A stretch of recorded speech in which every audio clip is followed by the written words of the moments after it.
नमस्कार मित्रांनो, लोक महाराष्ट्र न्यूज मध्ये आपलं स्वागत आहे. आज आपण विशेष मुलाखतीमध्ये विशेष व्यक्तींना आपण या ठिकाणी निमंत्रित केलेलं आहे. यांचं नाव मुकेश बडगे. याचं कारण असं आहे की विद्या धनगर या व्यक्ती आज रोजी नगर परिषदेमध्ये अध्यक्ष म्हणून या ठिकाणी उभे राहिलेले आहेत, अपक्ष उमेदवार म्हणून. या विषयावरती आपण या ठिकाणी चर्चा करणार आहोत. काय नाव दादा? माझं नाव मुकेश बडगे.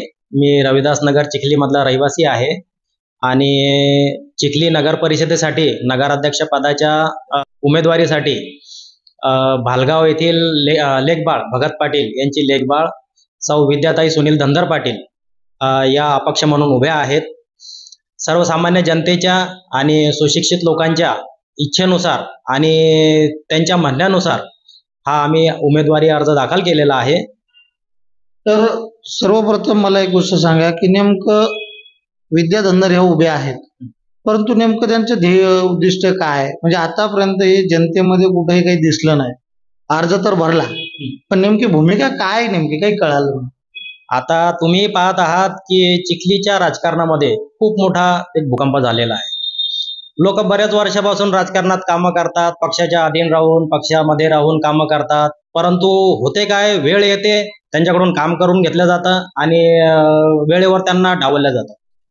मग आता काही बंडखोरी करतात आणि त्यातले काही पक्षात अधीनच राहून काम करावं लागतात त्यांना. मग आता हे जे काही पक्षाच्या विरोधी गेलेले आहेत, म्हणजे ज्यांनी अपक्ष फॉर्म भरलेला आहे, असा बराच जनसमुदाय आमच्या संपर्कात आहे. म्हणजे त्यांनाही कुठंतरी इच्छा आहे ना किंवा आपण तरी राजकारणात सक्रिय व्हावं, आपलंही कुठंतरी नाव व्हावं आणि प्रत्येकाला एक जनसामान्य सेवा करण्याची इच्छा असतेच. त्यानुसार या बऱ्याच लोकांचा जो आम्हाला पाठिंबा आहे आणि यांचा संपर्क आहे, त्याच्यामुळे आम्ही हा उमेदवारी अर्ज भरलेला आहे.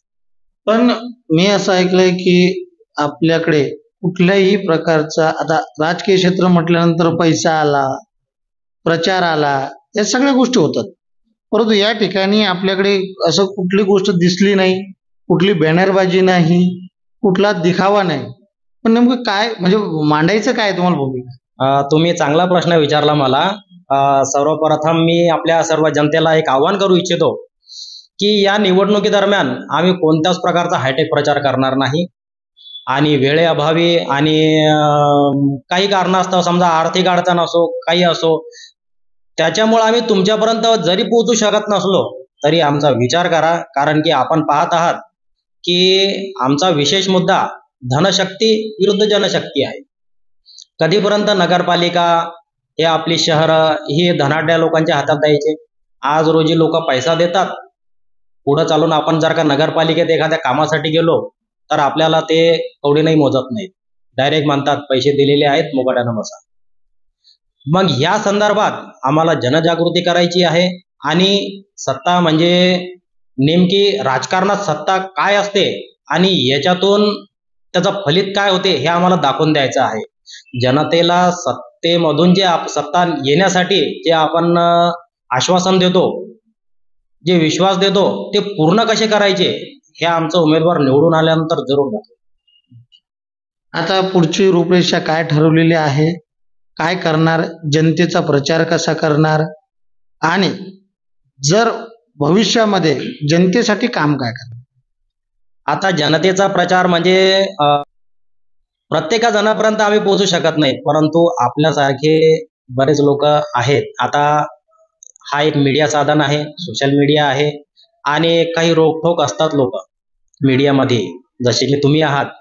तुमच्यापर्यंतही बऱ्याच लोकांपर्यंतही आमचा निरोप जाऊ शकतो आणि सोशल मीडियाद्वारे आम्ही प्रचार करणार आहोत आणि लोकांना आम्ही दाखवून देणार आहोत की लोकांच्या ज्या समस्या आहेत, नाली झाली स्वच्छतेची, त्याच्यानंतर रोड झाले, पाण्याची सुविधा, या लोकांपर्यंत पोहोचल्या पाहिजे. जनसामान्य लोकांना ह्याशिवाय दुसऱ्या कोणत्याच गरजेची आवश्यकता नसते. आज रोजी आपण पाहत आहात की भाजीपालेवाले रस्त्यावर बसतात, त्यांना उठून दिलं जातं, त्यांच्याकडून टॅक्स जबरदस्तीचा वसूल केला जातो, त्यांना सुविधा दिल्या जात नाही. आपलं एवढा मोठा चिखली शहर आणि यामध्ये एक बाजारपेठ नाही भरत व्यवस्थित, रोडवर बसावं लागतं लोकांना. त्यात धनाढ्य लोक रस्त्यावर पाणी टाकतात, कोणी गाड्या आणतात. मग हा सामान्य जनतेला हा त्रास नाही तर काय आहे? गेल्या कित्येक वर्षापासून आपण पाहत आहोत जनतेला जास्तीत जास्त 2-3 गोष्टीची आवश्यकता असते. अडीअडचणीमध्ये त्यांना वीज भेटली पाहिजे, रस्त्यावर स्ट्रीट लाईट भेटली पाहिजे, नाले साफसफाई, पाणी. परंतु ह्याच गोष्टी वेळेवर भेटत नाहीत. आपण टॅक्स भरतो, टॅक्स मध्ये लिहिलेलं असतं किंवा दररोज नळ सोडल्या जातील, परंतु आपल्याला 15-15 दिवस वाट पाहावं लागते, त्यात अशुद्ध पाणी येतं. की आता बऱ्याच ठिकाणी मेन रस्त्यावर लोकांनी बांधकाम केलेलं आहे, अनधिकृत बांधकाम केलेलं आहे. मग आता हे जे बांधकाम करणारे लोक आहेत हे तर पैशावालेच आहेत ना, मग यांचं बांधकाम का नाही तोडलं जात? जे गरीब लोक होते, छोटं मोठं दुकान होतं, ज्यांच्या लोडगाड्या होत्या त्या हटवून दिल्या गेल्या आणि यांचं बांधकाम कोण तोडणार? मग आमचा उमेदवार निवडून आल्यानंतर हे जे अनधिकृत बांधकाम आहे हे पण मोकळं केलं जाईल आणि हे जे लोक उठवले गेलेले आहेत यांना विशेष जागा करून दिल्या जाईल. म्हणजे कसं असतं, कायदा हा सगळ्यांना समान असला पाहिजे, नाहीतर धनाढ्य लोक एका बाजूला असतात आणि जे गरीब लोक असतात त्यांचा कोणी वालीच नसतो. आपल्या चिखलीमधलं अतिक्रमण हटवलं गेलं.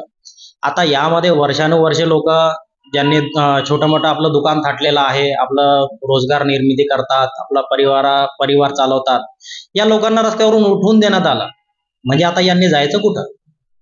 आपलं रोजचं जीवन जगायचं कसं? हे कोणाला भीक तर मागत नव्हते ना, अतिक्रम करून राहत होते.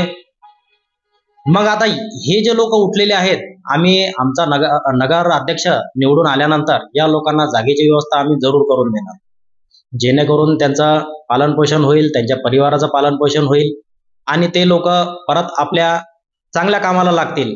आता लोकांना रोजगारच नसला आणि व्यवसायच नसलं तर ते काय करतील? ते वाईट मार्गानेच जाणार. त्यामुळे या लोकांकडे आमचं विशेष लक्ष आहे. या अशा बऱ्याच समस्या आहे, याच्यावर आम्ही निराकरण करणार आहे आणि आमचा उमेदवार निवडून आल्यावर या प्रत्येक समस्येचे निराकरण केल्याशिवाय आम्ही राहणार.